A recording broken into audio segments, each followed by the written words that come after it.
Well, welcome back, knife nerds and everyday care people. It's your boy, the Big Canucker, and yeah, I know it's been a little bit of time since I've been on here, and I have to do nothing but apologize. There has been nothing super spectacular going on in my life other than I'm married to a really fine woman, living in a pretty good town, having some fun.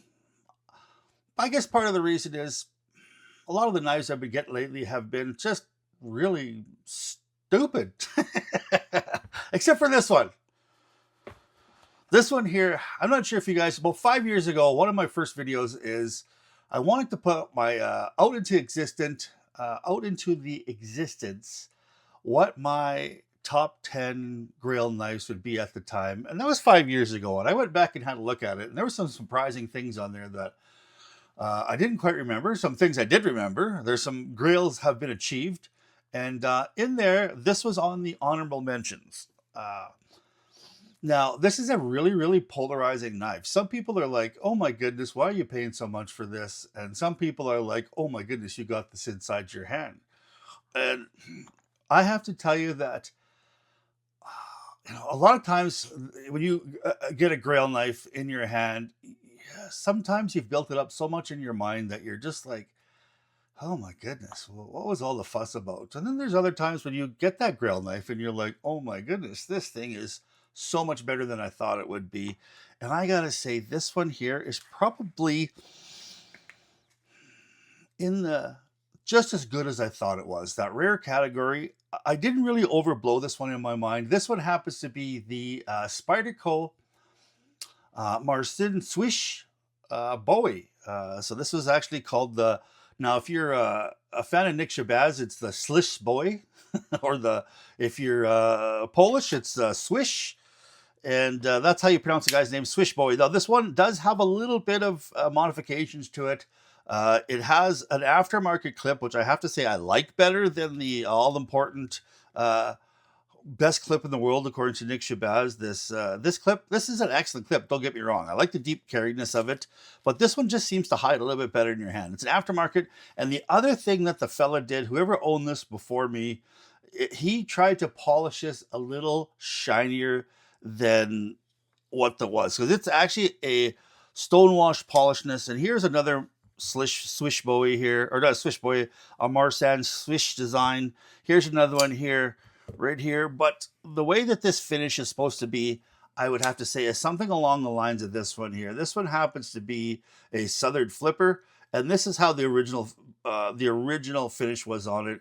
It was a smear polish stonewash finish, which I have to say is I love the finish as far as the way it looks. I love the way the finish as far as the way it feels. It's excellent. I love all those rounded edges are just beautiful, but it just doesn't wear super fantastic. I mean, it's got some holes, or not some holes in it. It's got a big hole in it, of course, but it develops a little bit of scratches. Even though this one here has been polished to a more shinier way, this one here itself, which is just the straight factory polish, I'm not sure if you can see it, but you see it's a fingerprint magnet, and you can see that there's some fine scratches along the edge, and that's just from cardboard cutting. And I did run this through a little bit of cardboard just to see how it cut, and it cut excellent.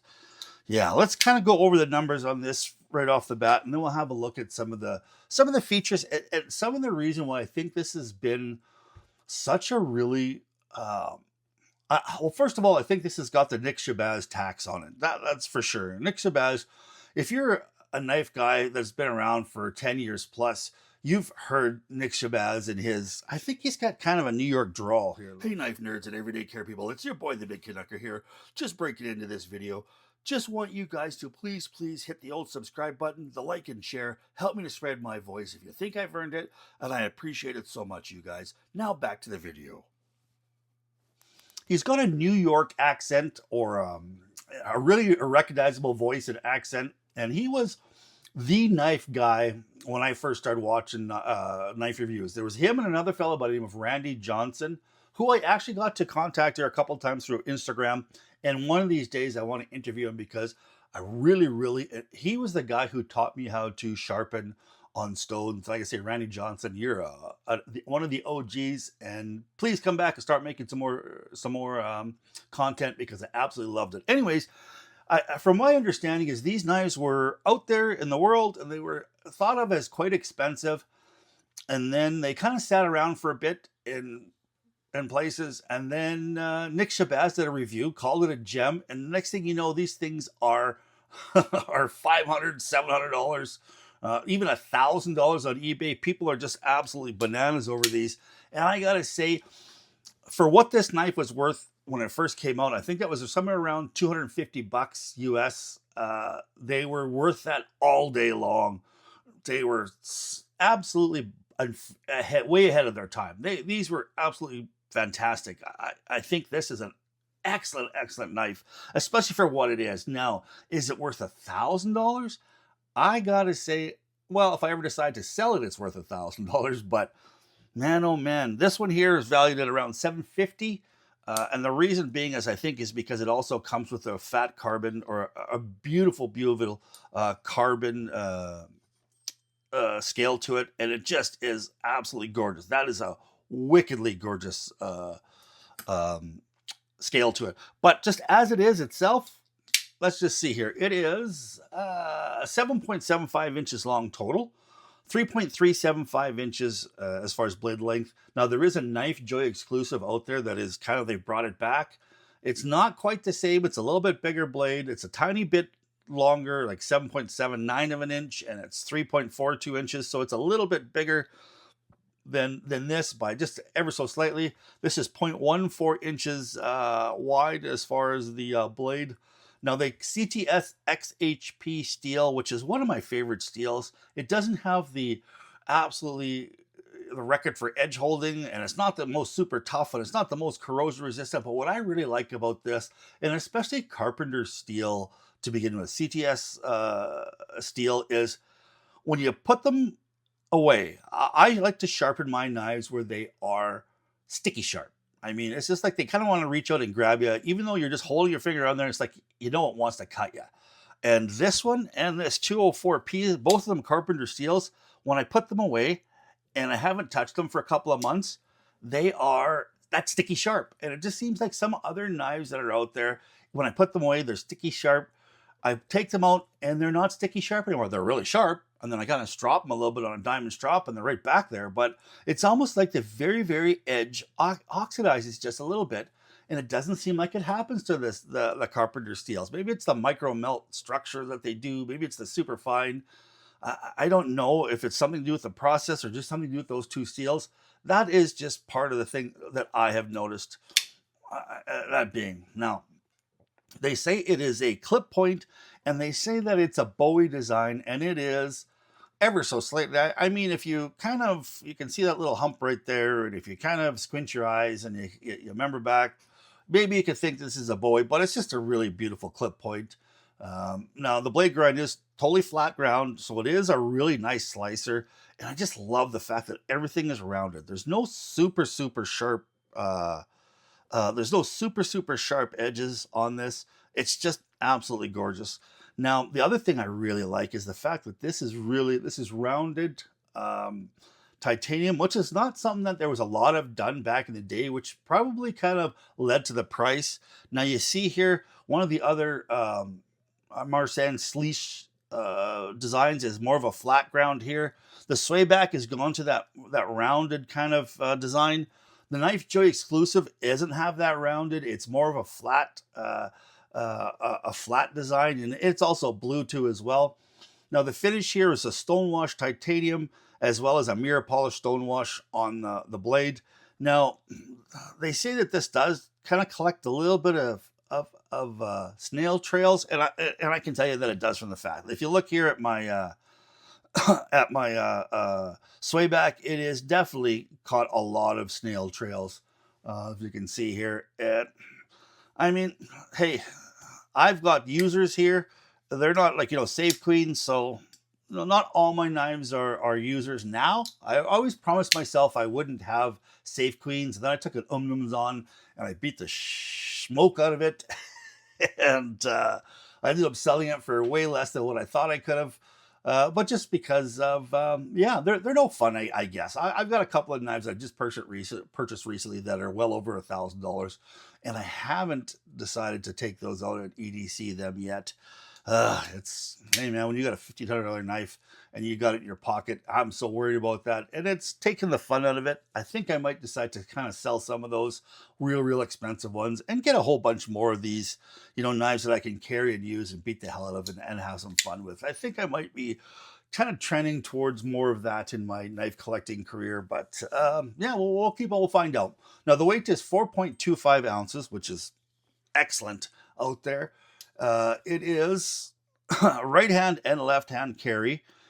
Only tip up, which is, man, I gotta say, Marsan Slysz is good that way because, or Swish, I keep on making that mistake. Yeah, he's definitely excellent that way.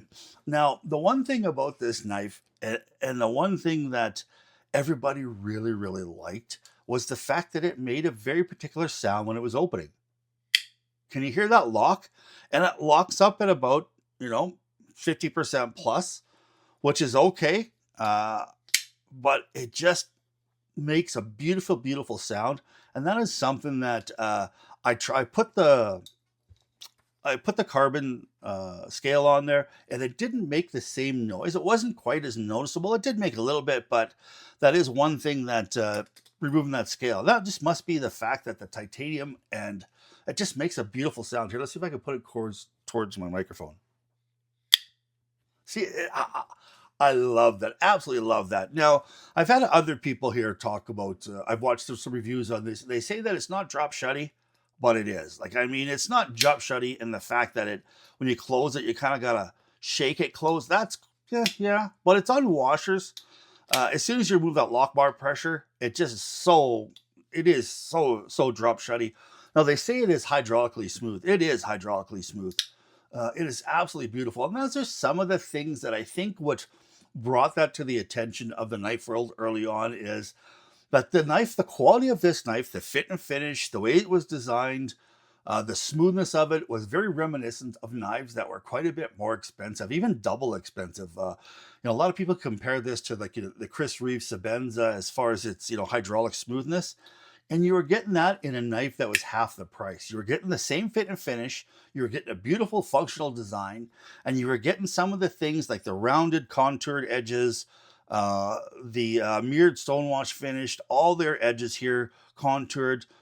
You were getting stuff like that in a package that was half the price. And then when people started to realize that, due to Mr. Nick Shabazz, they put the Nick Shabazz tax on it. And the next thing you know, boom, she's skyrocketing.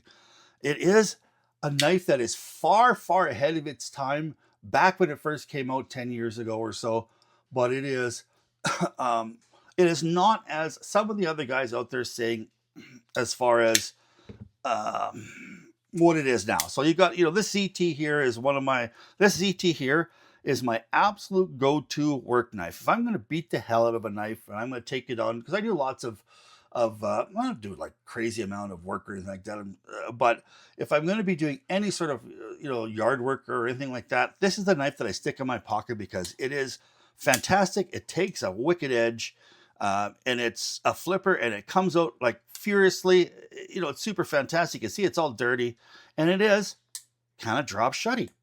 There's no doubt about that. That is kind of drop shutty. And I think that's what people are looking for nowadays when they're talking about super expensive and super quality knives. But this one had that stuff way back in the day. Now, there is only one way to really open this, and that's kind of your thumb. As, of course, with Mr. Swish, his lock bars are hidden on the backside, as you can see. And that's the one thing. It's awfully hard to kind of Spidey flick this. You can get your finger in there on a good day once in a while and Spidey flick it. And then but it's not as fun. But it does, drop shut beautifully when you are playing with it. It makes a beautiful sound, and it takes a wicked edge. And it is exceedingly comfortable. For a knife here, I've got really big hands, and it just cradles my hand beautifully. And especially with this thing here, I wish that they would have done that right from day one, this sort of clip, it's got excellent retention. It's not a super deep carry clip, mind you, but there's not very much sticking out when you do put it in your pocket. But as far as ergonomics, it is a far improvement over this one, because this one just puts a couple of little lines in my hand, and you can see it quite a bit, but this one just disappears, where there's no hot spots on it whatsoever. I gotta say that if you ever have the chance to own this knife um, for some decent money, now you know what decent money is to you, but I gotta say, take a chance on it. I think you really like it. It is um, not as good as today's knives as far as, not fit and finish, but just kind of action. That's the main thing. If you're a fan of Sabenzas and you love that sort of hydraulic action, you're going to get it in a knife that is great all the way around. And for heaven's sakes, take this out and use it. I'm going to use this a little bit more. I don't think I'm ever going to kind of sell this knife. It's just one of the knives I've always wanted. It was on my top 10 honorable mention Grail knives. It's a Grail as far as I'm concerned. And I love it, from its titanium rounded scales to its G10 backspacer to its aftermarket clip and even the shininess. I totally, totally dig it. Absolutely love this knife. And I got to say, if you could own one of these, I would definitely, definitely take the chance. I think you'll like it, especially if you're a Sabenza fan. If you're one of the, like, the brand new knife guys, you only been collecting for a couple years, you probably won't be your bag. But if you're an OG like me who's been collecting for, 12, 15 years, you'll love this knife. It'll bring back so much memories, and it's something that you'll want to pass down to your grandchildren. I certainly am. And I hope that my whoever is lucky enough to get this after I'm long gone will appreciate it as much as I do. It is Knife Royalty, that was reviewed by Knife Royalty. And I gotta say, this is a top 10 Hall of Fame knife in my books. So, hope you guys enjoyed that. Please, please don't forget to hit the old like, subscribe, as well as hit the bell notification. We're fast approaching 2,000 subscribers. Holy cow, it's been only 5 years and I've taken... Appreciate you guys so much. Please, please stay safe out there. Keep your stick on the ice. The shiny side up. This is the Big Canucker. Say adios.